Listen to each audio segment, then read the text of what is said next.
King Akkineni Nagarjuna తన చిన్న కొడుకు అక్కినేని అఖిల్ వివాహాన్ని జరిపించారు.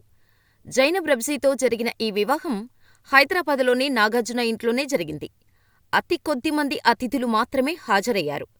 ఈ నెల 8వ తేదీన అన్నపూర్ణ స్టూడియోలో జరగనున్న రిసెప్షన్కు మాత్రం సినీ, రాజకీయ రంగాలకు చెందిన ప్రముఖులంతా పాల్గొనబోతున్నారు.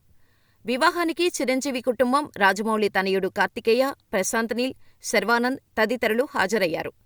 వివాహంతో పాటు రిసెప్షన్కు రావాలంటూ నాగార్జున తెలంగాణ ముఖ్యమంత్రి రేవంత్ రెడ్డితో పాటు ఏపీ ముఖ్యమంత్రి చంద్రబాబు నాయుడును కూడా ఆహ్వానించారు. అయితే అదే సమయంలో ఉప ముఖ్యమంత్రి పవన్ కళ్యాణ్ను మాత్రం ఆహ్వానించలేదు. నాగార్జున, పవన్ కళ్యాణ్ మధ్య స్వల్ప విభేదాలున్నాయని వార్తలు వస్తున్నాయి. చిరంజీవి కుటుంబంతో నాగార్జునకు చాలా సన్నిహిత సంబంధాలు ఉన్నాయి. అటువంటప్పుడు పవన్ కళ్యాణ్తో విభేదాలుండాల్సిన అవసరం లేదని అక్కినేని అభిమానులు అంటున్నారు. సినీ పరిశ్రమ నుంచి వెళ్లి ఉప ముఖ్యమంత్రి అయిన పవన్ కళ్యాణ్ను ఎందుకు ఆహ్వానించలేదని పవర్ స్టార్ అభిమానులు ప్రశ్నిస్తున్నారు. నాగార్జున అమరావతికి వచ్చిన సమయంలో పవన్ కళ్యాణ్ లేరని, ఓజీ షూటింగులో పాల్గొనేందుకు ముంబై వెళ్లారని అంటున్నారు. అయితే నాగార్జునకు జగన్ ఆప్తమిత్రుడు. జగన్కు పవన్ కళ్యాణ్ రాజకీయ ప్రత్యర్థి. ఈ కోణంలోనే నాగార్జున పవన్ను ఆహ్వానించలేదని మరికొందరు అంటున్నారు.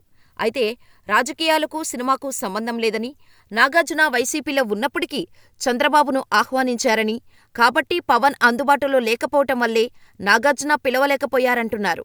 అయితే వాస్తవం ఏమిటనేది వారికే తెలియాలి.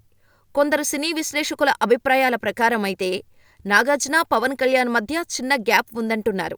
ఒకవేళ గ్యాప్ ఉంటే చిరంజీవి దాన్ని సరిచేయొచ్చు కదా అని మరికొందరు అభిప్రాయపడుతున్నారు.